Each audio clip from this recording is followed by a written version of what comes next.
وقت کے دامن میں گنجائش نہیں ہے اور حالات کو میں سمجھتا ہوں اور حالات کو سمجھ کے تقریر بھی کرنی چاہیے.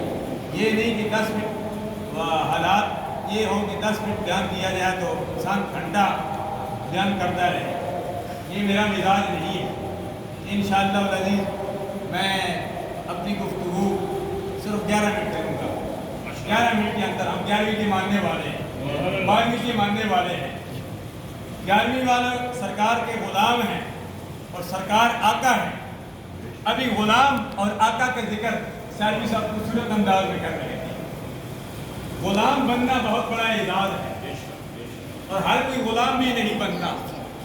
دعا یہ کریں کہ اللہ تبارک و تعالیٰ ہم سارے سرکار کے غلام ہیں, سرکار کے امتی ہیں. اللہ تبارک و تعالیٰ ہمیں اس پر استقامت عطا فرمائے. فتنوں کا دور ہے. انجینئر مرزی کا فتنہ ہے, غامدی کا فتنہ ہے, قادیانیت کا فتنہ ہے. ایک فتنہ نہیں کئی فتنے جنم لے رہے ہیں. اللہ تبارک و تعالیٰ ان فتنوں سے بھی ہم سب کو محفوظ و الحمدللہ. جس مرحوم کی آج کل شریف کی محفل ہے, ماسٹر محمد عمران صاحب نور اللہ مرقدہ, الحمدللہ وہ بھی اس فتنے سے محفوظ رہے اور استقامت تھی اور اسی استقامت میں خالق حقیقی سے